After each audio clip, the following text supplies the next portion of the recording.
welcome to our next unit. And this will actually be our last unit for the school year, for this school year at least. Ending off on this one.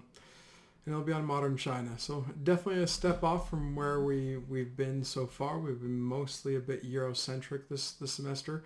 There were other lessons I was meaning to get into or wanted to get into until we just kind of had this whole thing come down on us with COVID.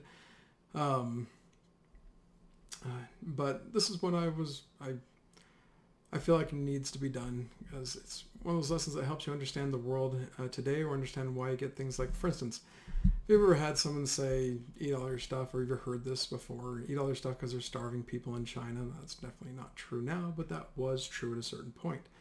And we'll be getting into that. Or if you wonder why people say that China is an oppressive place, although if you've gone on vacation there, it seems like a wonderful place. I've been there. Awesome. I can suggest it once things are safer to do so, and you're able to do international travel again, essentially. But it was a great place to go. But it is also true to say that they have more of an oppressive government today than others. Essentially, how did that come to be? Why is it that way? Why is China the way it is today? So that's what this lesson is going to be on, is covering some of the major things that have happened in China that have just kind of paved the way where China is today. So that being said, we'll jump into it. So first thing you need to know is that China for millenniums has been this dynastic cycle, all these dynasties. Zhao dynasty, Qin dynasty, Shang dynasty, not going chronological order there, by the way, Han dynasty, the Three Kingdoms period, the Tang dynasty, the Song dynasty, the Ming dynasty, the Qing dynasty, the Yuan dynasty. I'll throw that one in there, although the Chinese themselves aren't too fond of the Yuan dynasty because it's a Mongolian trolled dynasty. Anyways, it's always this dynastic stuff, and one of the major backdrops to it is Confucianism. I don't have time to go into what Confucianism is, the philosophy, but it was a major guiding philosophy, especially in politics within China, until they get inundated with Western ideas that we have talked about from the Age of Enlightenment. So basically, under Enlightenment ideals, the last dynasty of China was overthrown, a dynasty called the Qing dynasty. They had a boy emperor at the time named Puyi. I have a picture of him right there. And China is basically turned into a republic. This is what's called the Nationalist Revolution, or the Revolution of 1911, where a guy named Sun Yat-sen overthrows the last Chinese dynasty, dethrones the emperor, and becomes like the first president of China.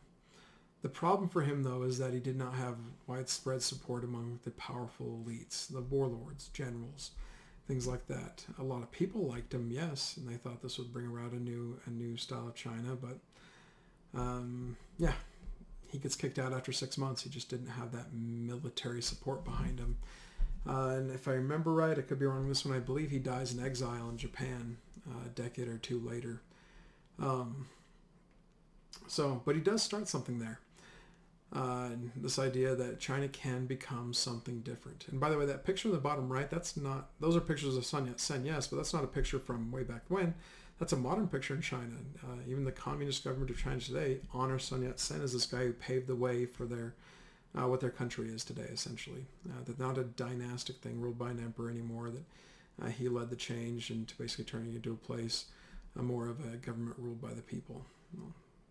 Well, so they say. We would, from an American point of view, we would disagree with that they're a government that is truly run by the people. So, anyways, once Sun Yat-sen is kicked out in 1911, China enters in what's called the Warlords era, basically in the 19-teens all the way into the 1930s, about 20 years where China is just divided up, like it really is not one nation any longer. It's divided up into different warlord states, and these warlords are fighting each other for control of China. It starts off with like 52 or so warlords, and it narrows down to like the 7 or 8 major, more powerful warlords you kind of see there displayed in that picture or that map of the military. It says military regions of China, but when I'm using that map to try to show like ideas of like warlords have control of those areas. So, by the way, this picture right here on the left is of one of the more popular. We always say they use the term warlord. It seems like people don't like him, but actually a lot of people did like some of these warlords. This is one of the guys that was seen as one of the more popular warlords. He brought a lot of safety and security to his region, unlike others. And a lot of people would flock to him and flock to his military, thinking that this guy knows what he's doing. So, but two groups basically rise up to challenge all of these warlords. First off, you get the Chinese Communist Party, ultimately led by a guy named Mao Zedong, but not originally led by Mao Zedong. At least not as he's not like the main leader in the very beginning. And these guys are based off of socialism, communism. We talked about that in the Cold War unit. Stuff that we would definitely not agree with. And when he comes around, he's coming around just after World War I, even before World War II starts. So kind of like the scariness of what Mao is really isn't there in the minds of Americans in the 1920s and 1930s. He is in the 1950s, but we'll get there when we get there. The other group, though, is the group that takes on the namesake of Sun Yat-sen. Under the leadership of a new leader named Chiang Kai-shek or Jiang Jieshi. Again, I'm butchering Chinese names. I know I am. I'm sorry. But they started what's called the Nationalist Party to rekindle the republic that Sun Yat-sen started back in 1911. So these two groups basically both they disagree with each other big time. One is based more off of democratic principles. That's the nationalist. Versus the Communist Party, which is based off of socialist principles, of course. But they both have a common goal, and that is to get rid of the warlords. And they both know once the warlords are gone, then they can turn on each other and see who the people really want as the leaders of China. And I imagine, this is what they kind of say, they're thinking, well, we'll put it up to elections later on, and they'll choose later on. Of course, it doesn't go that way. The Civil War, one of the more devastating civil wars in all of world history, is fought between these two guys in the 1940s, and really from the 1920s all the way to the 1950s, with World War II in between. I'll get there when we get there. But these are the two groups that rise up to go against the warlords. And initially, like it says at the bottom, they are fairly successful. They knock out a bunch of the warlords, especially in southern China. So then things start to fracture a bit. Basically, they're so successful that, both of them realizing, the nationalists and the communists are both realizing that the nationalists are the more powerful of the two. That when it comes down, when it comes to push to shove, or whatever, how that saying goes, when push goes to shove, there we go. The nationalists are probably going to overthrow the communists or make them go away somehow because they're more powerful. Like I say here, they have support not just from the wealthy. They have a lot of financial support from the wealthy in China and the elites, scholars and things like that. They also have a lot of support from foreign powers like Great Britain and the United States. We like their ideas like, oh, you're going to be democratic, you're going to join the new way the world should be in freedom for the people and stuff like that. It seems like the nationalists are the ones that are going to give that. Although, I'll talk a little bit later, the nationalists become a bit corrupt. Not all of them, of course, but never helps when you have corruption. Whereas the communists, they only have the Soviet Union supporting them. That's, by the way, both before and after World War II. So the communists, realizing that the only way they're going to be able to beat the nationalists in the end is to undermine them. So even though they haven't conquered all the warlords yet, they haven't taken out some of the more powerful warlords and popular warlords of the north, especially up around Beijing. It's the capital of China today, but there was a warlord there that had good control of that area at the time. Even before they've teamed up to take out that guy, the communists start to try to undermine and do some shenanigans and shady stuff against the nationalists beforehand. I'm not going to go into this too much, but it is shady stuff, and they were definitely doing stuff to undermine the nationalists. And it's like one of those things like, hey, you're my friend, oh, you're not really my friend, you just betrayed me. And that's the way the nationalists feel. And the nationalists find out about all this undermining the communists are doing and how they're going to try to be overthrown from the inside out and not through a more open, democratic way. They take reprisals against them. And by the way, at one point in all these underminings of the communists, they actually lead a coup and try to assassinate Chiang Kai-shek. And when that happens, Chiang Kai-shek is like, all right, we're done with you guys. You know, our friendship is officially done. And if you're going to do this to us, if you're going to try to kill us off, if you're going to try to ruin everything we're doing and not play fair, essentially, then we're just going to kill all of you. Now, this is looked at in history as one of the worst things ever to happen, because we always talk about this like, and the nationalists kill all the communists, which they do. And they didn't give them trials, which they did not. But we never talked about the fact that the communists were trying to undermine the nationalists in the first place. And that doesn't mean that they necessarily deserve everything that's happening here. Certain individuals, maybe. But the nationalists go against all communists with a vengeance. If you're even suspected of being a communist or fraternizing with a communist, you were shot dead in the street. Now, this is definitely going against the Western Enlightenment ideal of of innocent until proven guilty. This is, you're guilty and we don't care, you're dead. You know, this is like the French Revolution style stuff that we talked about earlier, where it's like, you know what? Who cares if they're innocent? If we get all the bad people and a bunch of innocent go with them, then there we go.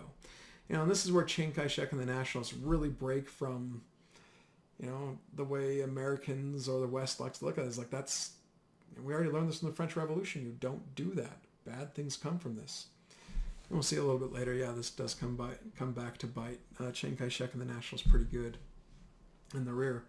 But initially, they're incredibly successful. Now, the communists, realizing their backs are against the wall, they stop trying to do things in the shadows and undermine the nationalists, and they come out and actually officially form the Red Army to combat the nationalists. And this is the beginning of the Chinese Civil War.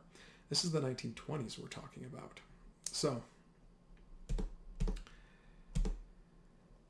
basically, the nationalists win this one in the beginning. I shouldn't say win. They don't win, but they're winning, and it looks like they're going to win at the very beginning of this. In fact, this is where Mao Zedong gets his fame from. Is he organizes against all the communists together that haven't been killed off yet, and a lot of them have been killed, and goes on what's called the Long March. And that's represented by the red lines here, where he just marches them out and gets them to the safety up here in Shaanxi province, away from nationalist controlled territories, which is all this area in the green. A lot of communists are there too. But like it says here, of the 100,000 communists that start off this march, only 7,000 survive, including Mao Zedong, because the nationalists don't leave him alone. They're attacking him by airplane. They catch up to him sometimes with their armies. They have clashes, and there's a lot of killing. Mostly the communists dying here.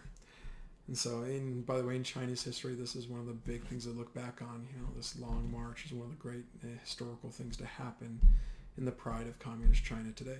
They are communist China today. That tells you where this is going to be going soon.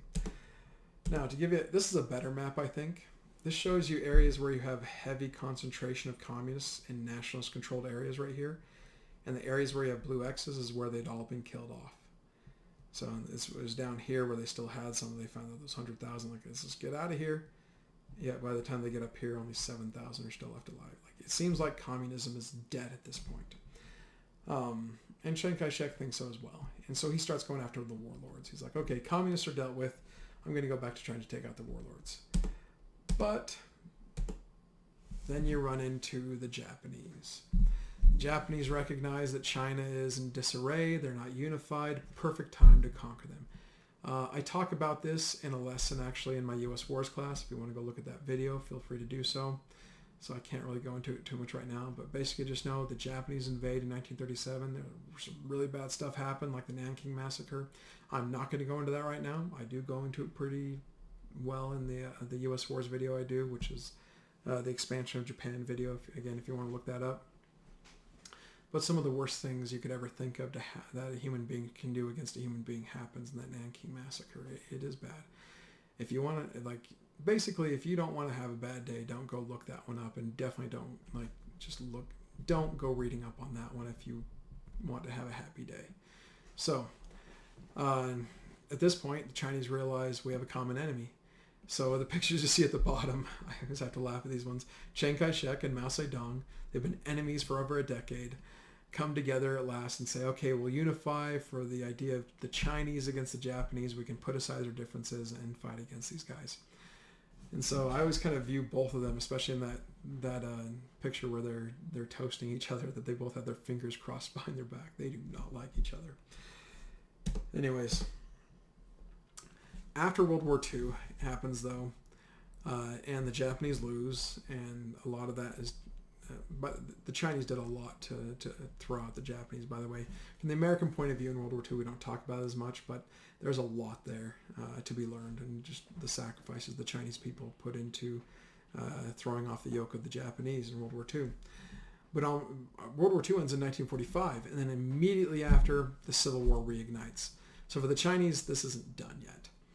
They just went through just the horrors of World War II, and now they got the horrors of Civil War on the back heels of this as well. And of course, it's the nationalists against the communists.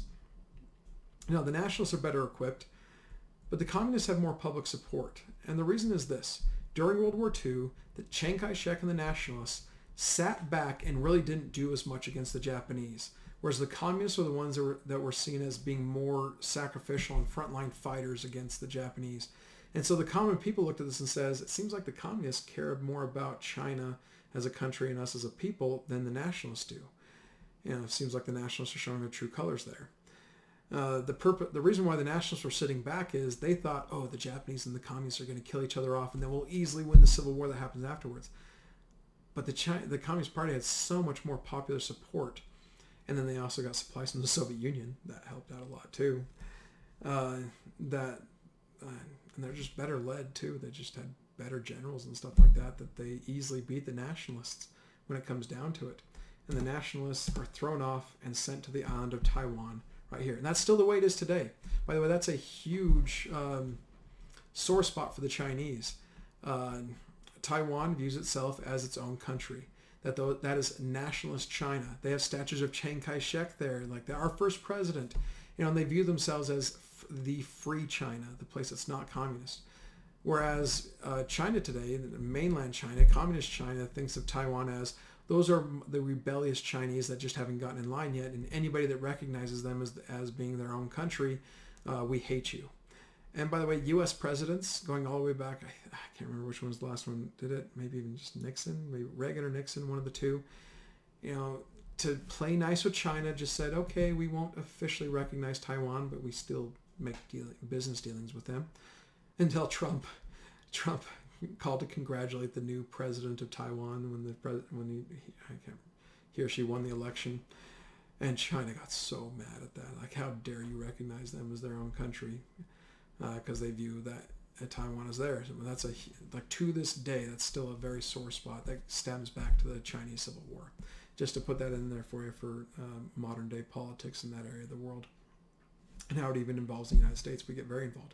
In fact, the main reason why Taiwan is still free and China hasn't invaded and taken it over is our fleets have been guarding it. Like the United States Navy has been keeping the Chinese from being able to invade it and helping out the Taiwanese build up their own military as well. And they've been very thankful to us for that. So, but by the way, I say Taiwanese. They're Chinese. They view themselves as free Chinese living in Taiwan. So, but again, that aside, nationalists lose, communists win, China becomes communist. And of course, Mao Zedong is the main leader, and he starts to enact major changes. Very first thing he wants to do is redistribute the land.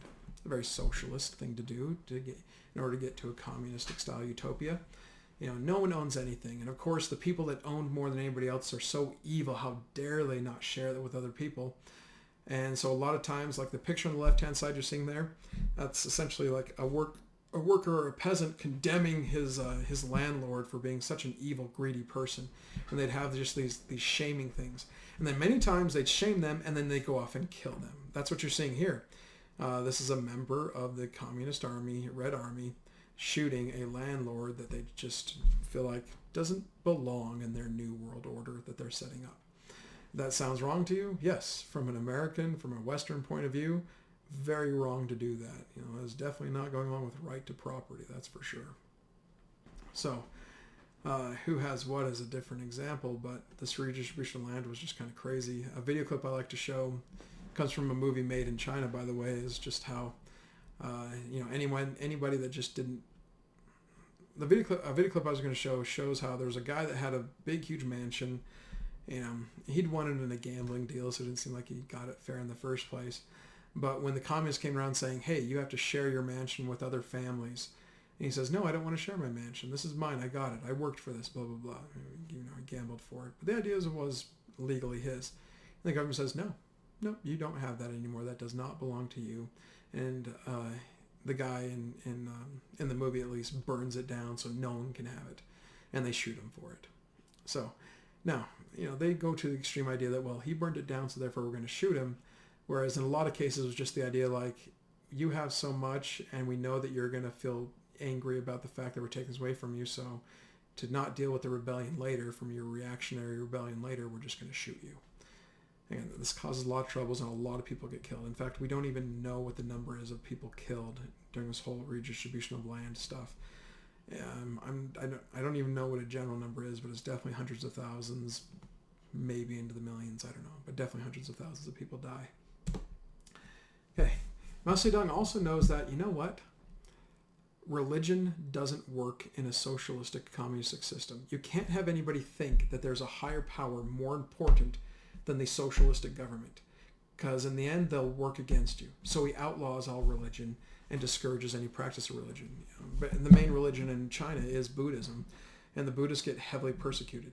It doesn't die, it doesn't disappear, but it definitely goes into, you could say, hiding during communist China, still to this day. Now, to this day in China, whatever your religion is, you are more able to practice it now. They have lightened up on restrictions, but there's still a heck of a lot more harsh than it would be, say, in a freedom of religion style country like the United States.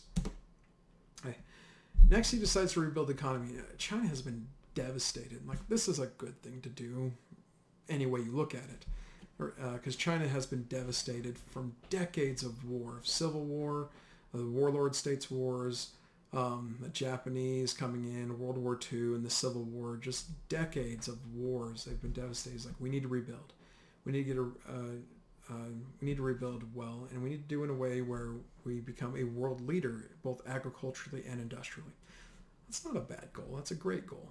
So, those first two things, from a Western point of view, look at that and say, okay, no. The third one was like, well, yeah, a better economy helps everyone. So, okay. And then fourth, he does want to spread the revolution. Mao doesn't just think about China. He thinks that, you know what, this will work in China, this will work in the United States, this will work in Great Britain, this will work all throughout Africa and India, this will work in Australia. He wants to see communism spread around the world, and which was the same vision of early socialists and communists like Lenin and Trotsky, even the original socialist communists, Karl Marx and Frederick Engels. Is what they wanted to see, is just this grand world utopia. So these are the goals, though. And by the way, we, like the United States at this time in the 1950s, very aware of their goals, and we realize, no, we don't want to see that. We feel like that's the death of freedom if they get their way. So, individual freedom, that is. So, in the process of trying to spread the revolution, we get in some major conflicts. That's one of the major reasons why China, I talked about this in the Cold War, so I'm not going to hit it too hard right now. Well, I guess I need to talk a little bit about it, but it's the reason why China helps out the North Koreans, not just because they're communists, because they see this as an opportunity to spread communism far and wide. Once you can make South Korea communist, then you can get Japan, and once you get Japan, you can get the Philippines. Once you get the Philippines, you can get Indonesia, once you get Indonesia, you can get Australia, and heck, maybe it can spread to the United States from there. That domino effect that I talked about back in the Cold War lessons. And Mao was very much into trying to get that domino effect to go across the world. By the way, he attacks us with 3 million Chinese. Like, we won't, again, I'm not going to do it here, but if you want to read up on that, just craziness on the side of seeing, like, if you read soldiers' reports of what it was like when the Chinese started coming across the border and attacking, and just how overwhelmed our guys got at that point. So, and then another one was, there was an area of China that technically, like, Mao considered this part of China, a lot of Chinese considered this part of China, but the Tibetans didn't consider Tibet to be a part of China, and it was the homeland of, well, Buddhism, the religion that he doesn't like. So he makes sure to conquer it, and he outlaws the leader of that version of Buddhism, a guy named the Dalai Lama, who has been in exile ever since. And it's another thing where when any government recognizes the Dalai Lama, China gets ticked. Like when a president of the United States meets the Dalai Lama, China gets ticked. How dare you meet with that rebel, with that with that traitor to his people type thing. And by the way, most U.S. presidents have met with the Dalai Lama, therefore ticking China off many times. So, if you didn't know this, so I'm told he has a relative. I'm told it's a sister. I'd have to look at that anymore. That actually lives here in Utah. So, anyways, there you go. But there's a very good movie based off of that, by the way, called 7 Years in Tibet. Very good movie. Had Brad Pitt in it. It was a movie made back in like the late 90s, early 2000s, but it talks all about that. I might even link in a video clip right here too for this, an optional movie clip for you guys to watch along with the unit. So, but these are the goals of Communist China, or Mao Zedong in Communist China. Redistribute the land. They do that. Discourage any practice of religion. They have done that and have done that, although they've lightened up on it, at least in these last 2 decades. But they were really hard on it, especially in the 1950s, 60s, and 70s. And then rebuild the economy. Again, not necessarily a bad thing. Just how you do it is it a good or bad thing, or we'll be getting into that in the next slides. And then spread the revolution around the world. Those are the goals. Now, whoops. Okay, so this, what you're looking at here, has everything to do with rebuilding the economy. Again, a good thing to rebuild the economy. You want that there. A good economy means that everybody is more safe, and I shouldn't say safe, but happy, and has opportunities for stuff in their life, to have a better life. What he does, though, is he says, hey, we're going to make this a competition between us and the United States. We're going to try to outproduce them in both agricultural output and industrial output in a period of 5 years. And they call these the 5-year plans. By the way, both Soviet Union and China have had lots of 5-year plans. They never reached their ultimate goals. But this one actually for China started off fairly well, at least in the agricultural part of it. I think it was in the year 1958 or 1959, they do beat the United States in agricultural production, like rice and wheat. Combined, they make more than we do, which is saying something, because even to this day, the United States is still the largest food producer in the world, especially when it comes to grains like rice and wheat. But China beats us here. And they do it in a socialistic fashion. Everybody has a duty to get out and farm. Everyone, that's what you're supposed to do. If you're not out there, then you're being a traitor to your people. You could end up in a labor camp. But most people are farmers anyways. That wasn't as much of a big deal. But everybody had a job there. And then once Mao thought that they had enough food, that they'd done a great job, you know, he had these communal kitchens. That's what I'm showing in the bottom left, where, hey, everybody goes there like you weren't allowed to, how do I put this? You're not allowed to eat in your own home. At some points you were, but you were supposed to eat in a communal kitchen. Like the equivalent would be is like everybody come to the local high school and you have to eat in the local high school's cafeteria. Like you have to. That's the only place to get food. But they had tons of it. So, but there was a way to kind of bring the communities together more. The thing is, this goes horribly wrong when Mao decides, okay, we're going to switch the focus from agriculture to industry. When he switches the focus from agriculture to industry, he basically tells everybody, okay, stop farming and go out and collect as much metal as you can so we can melt it down and turn it into steel. That's the picture in the bottom there, bottom right. Or those are furnaces. Many people have those furnaces even in their backyards, where they're melting just whatever little bits and pieces you could get and in there. But no one was supposed to, but he doesn't leave enough people farming. And again, this lesson's already going a little bit long, and we have more to get into, and I'm just going to do this all one lesson, so I apologize. This is going to be a longer video. I'm just going to do it all in one shot here. But this goes really bad and really wrong. Basically, Mao tells everybody to start collecting metal, and if you go out and farm, then you're being a traitor to the country, because that's not what you're asked to do by your grand leader, by your socialistic leader, communistic leader. And when people even told Mao, like, this isn't working, we need to go out farm, we're running out of food, people are starving actually because we don't have enough. He's like, you just want this to fail. And he actually killed a bunch of people, or exiled or killed a bunch of people that criticized him. And then more people die, and people risk their own lives to come and tell him this is going bad. He says, it's not going bad, I'll show you. And so he actually goes out to various areas to see how they're doing and see how people are going along with this great leap forward. That's what this whole thing is called, the Great Leap Forward. And, there's some places that weren't doing too bad, but there were places where when they heard that Mao was coming and they had dead bodies everywhere because people were starving, bloated on the side, they did what they could to clean everything up so he couldn't see how bad things were, even though it's kind of hard to hide trees that have no bark on them because people are eating all the bark and there's hardly any grass because they've been eating the grass and there's just churned up dirt. That is literally how bad it was getting in many areas of China. Like that picture hopefully is kind of demonstrating a little bit just how bad it was getting. But at least the healthiest people would then line up in the town as Mao drove by, as they hid all the bad stuff away so they don't, like, no one wanted to be the one to tell Mao your ideas don't work, basically, even though there's all these people dying everywhere. And they even did like the Holocaust thing of like, cutting the inside of your arm and then rubbing the blood on your cheeks to make yourself look more rosy and have a better complexion. And the reason why you cut the inside of your arm is because you can hide that against your body to show, so that people don't see that you're doing that to yourself.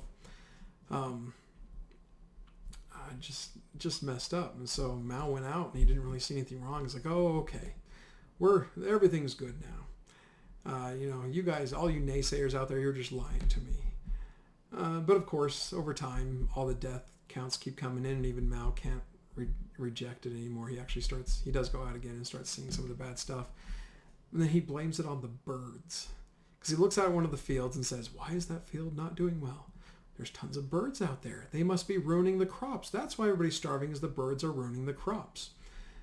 So he orders everybody and says, okay, everybody, stop collecting metal for a little bit, and it's your nationalistic duty now to kill all the birds, which the main birds were the quail in the area. So you have the great quail genocide during this, which, by the way, did help feed a lot of people because all of a sudden now you could eat the quail too. But it was short-serving, meaning it didn't last long. They killed all the quail. The problem there is that they did have some crops going, but when they killed the quail were actually needed because the quail were eating all the locusts and the bugs that were eating the crops. So without that natural predator, all the crops died and even more people starved to death after that. Like, if you're seeing how this just spirals into just terrible stuff, yeah, that's what happens here with the Great Leap Forward. And essentially through just mismanagement and Mao's own pride, we don't even know what the death count is. I put there 18 to 42 million. That's a huge gap right there. We really don't know how many people died. At least 18, most probably around 42 million people die. That's a massive amount of people to die just in a three-year period. That's World War II levels there, more. Yeah. It doesn't stop there. Mao goes away after that. He realizes he messed up. So he puts his friend, a guy named Zhou Enlai, in charge. I don't think you need to take notes on Zhou Enlai, by the way, but he puts his friend, a guy named Zhou Enlai, in charge, an ardent communist, but also a guy who's a bit more practical and pragmatic, meaning that he's willing to do what's need to be done to make things better, even if it might not be as socialist as Mao wants it. And so he actually reintroduced some free market principles into China and allows people to start owning their own businesses and things like that, and relaxes a lot of the strictures of Mao's communist government. And during those 5 years that are basically, it's like 1961 to 1966 that Zhou Enlai is in charge, China actually starts coming back again, starts doing pretty well. And they're not doing too bad. Well, actually, not too bad compared to what the Great Leap Forward was beforehand. But Mao sees this and that Zhou Enlai is doing this, and he feels like he's taking China backwards because some of the things that Zhou Enlai was doing was going to introduce class struggles again, and the idea of like lower class against upper class type stuff. So he actually comes out and defames Zhou Enlai, basically calls him a traitor to the people and a secret capitalist, a secret American sympathizer and stuff like that, and gets Zhou Enlai thrown in prison. His best friend, Zhou Enlai, he was his best friend. And then Mao realizes, you know what? To keep the revolution going, we need to reignite kind of a new revolution. He calls this the Cultural Revolution. It's about a decade-long thing, 1966, 1976. But basically what he does, he says, all right, I need to get the younger generation to turn against the older generation. And I'll get the younger generation on my side that way. So he writes out what's called Mao's Little Bible, a little red book. If I had mine with me, I actually have one. I'd show it to you. That I got in my travels in China. They're everywhere. You can go buy one. It cost me like $2. Heck, you could probably order one online. It'd probably be more expensive though. But there's all these sayings basically talking about follow my my guidance, and this will make you a better communist. Essentially, this became a religious book. You know, the religion of communism, the religion of Mao was a version of communism. And you look, I have a lot of that picture on the bottom right. Just, you know, people are reading out of it like you'd see people reading out of the actual Holy Bible type thing, and they took it as scripture. Everything in there they took as scripture. But he did call for basically, hey kids, if you see your parents do anything that doesn't seem like it's communistic enough, they're not truly Chinese communists, you need to out them. You know, they might get killed over it too, but that is your duty to China. And that's what you see in this picture right here. This is a teacher who essentially was outed as too much of a traditionalist by his students and got the dunce cap. Now, luckily for him, he just basically got shouted at and had things thrown at him and then thrown into a prison for a little bit. I think that guy survived, but millions others didn't.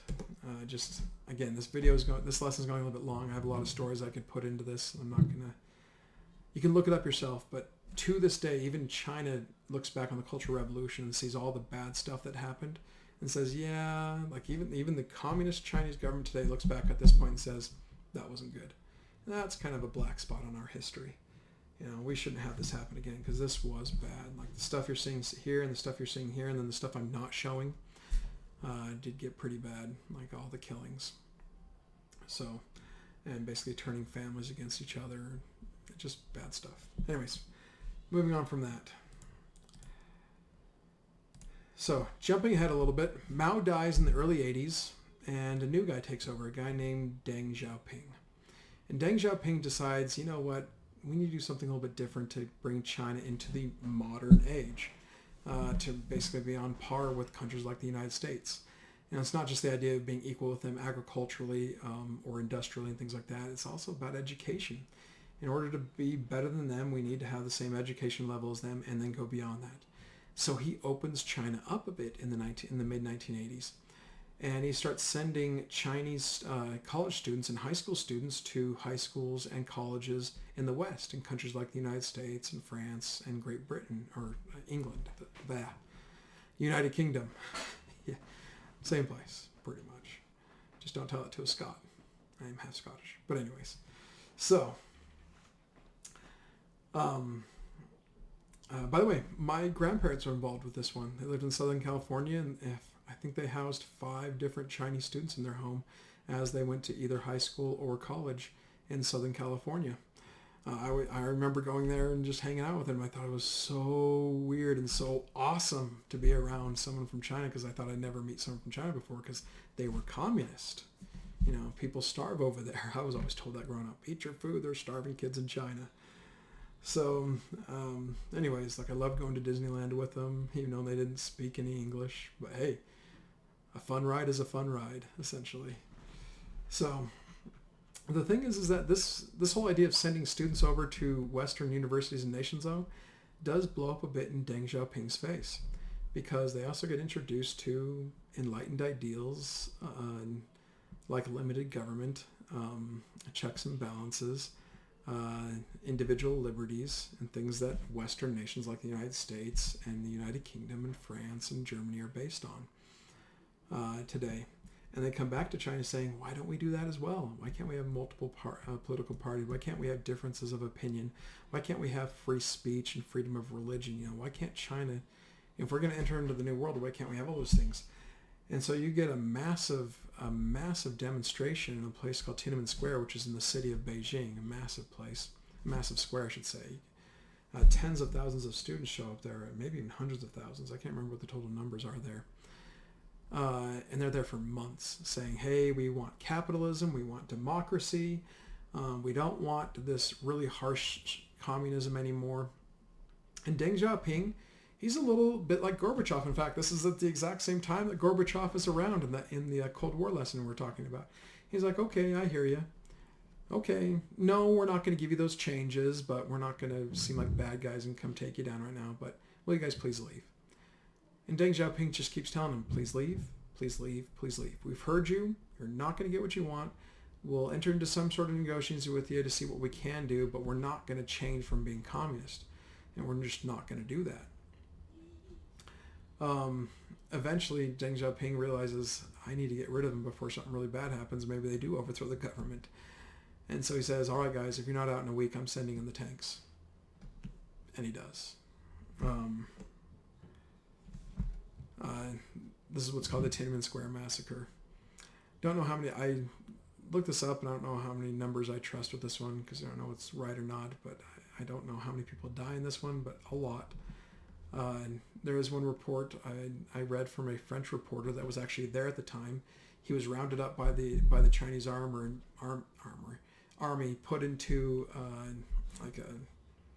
basically a building, almost like a hotel type of building, there where they boarded up all the windows so they couldn't see anything outside.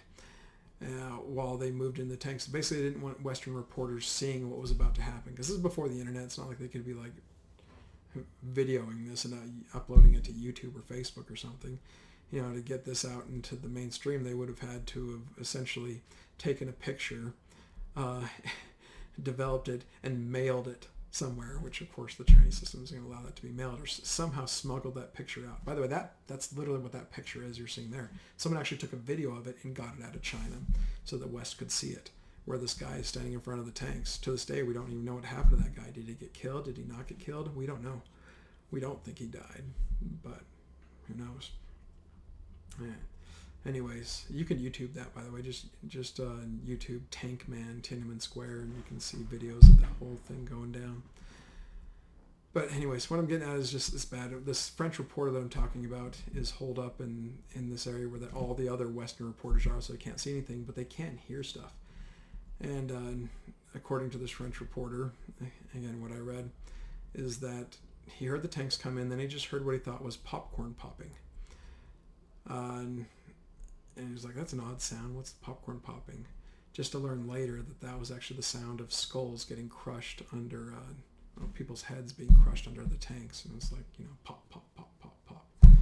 So, kind of a gross thing, but again, bad stuff. But ever since this point, there were changes that were enacted in China, and you could say China, from this point on, has opened up more to the world. Now, they're not fully friendly with the world, and we're definitely seeing examples of that over the last decade, like building the islands in the South China Sea, or basically the shenanigans they play with the world economy and stuff like that. But anyways, I'm not going to get into that right now. But basically, China is now a major world power.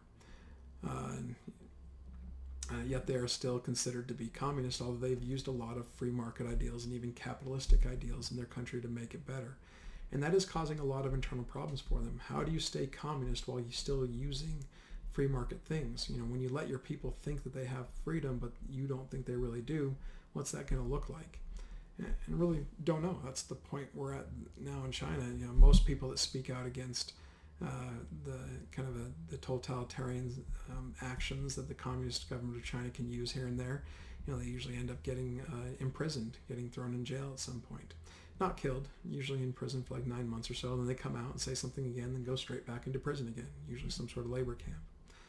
Anyways, I'm rambling a little bit, but this is the basic idea of modern China for you. So I hope you kind of get the idea of when people say, China has had a lot of human rights violations over the last century, well, hopefully you see what we're talking about here. I'm going to say China is turning into a pretty nice place. Hopefully I've kind of explained that as well, like at least after the Tiananmen Square Massacre, they've kind of opened themselves up to the world. And the free market a bit, but then there's still the ideas like it still has its totalitarian past, and we still see that still today a little bit here and there. Anyways, I'll go with that, and we'll catch you guys later.